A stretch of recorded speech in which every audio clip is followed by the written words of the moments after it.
But the deer are only one part of the problem in the woods of Killarney National Park. This is rhododendron, an exotic flowering bush introduced to Ireland by Victorian gardeners.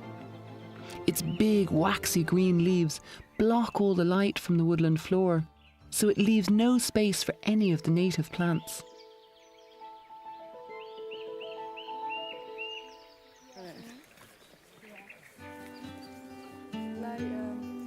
International students come to Killarney National Park to volunteer with the Woodland Conservation Project.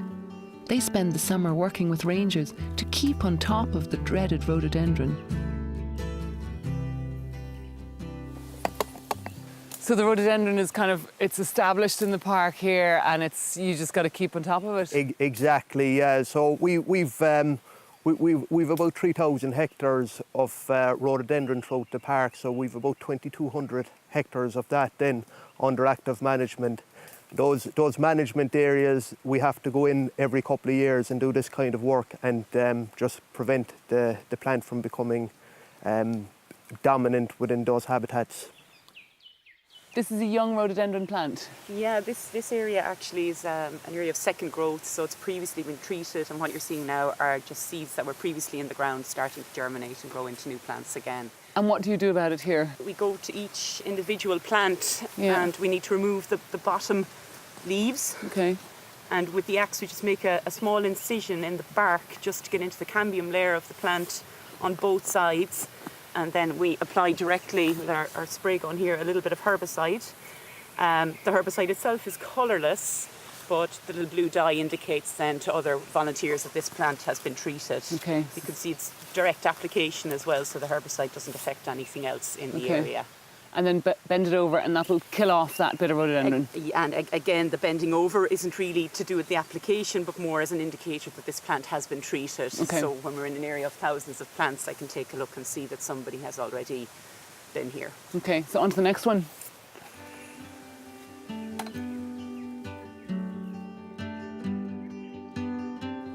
And it's a lot of work. That's why you need these volunteers. It is. There's 20 guys out with us now today, so it is very labour intensive. It needs this kind of effort to keep it under control.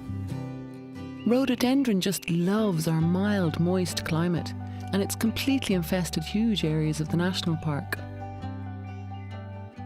If the rhododendron wasn't kept under control here, by the time these oak trees come to the end of their life, there wouldn't be new oak trees to take their place. Effectively, we'd be killing off the whole oak woodland here.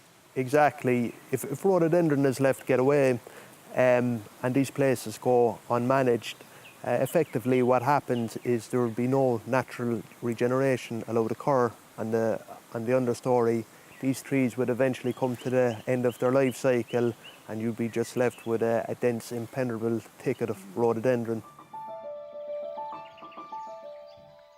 In part 2, I'll be looking at efforts to tackle unwanted species in other parts of the southwest and finding out how reintroducing some species can help restore the balance.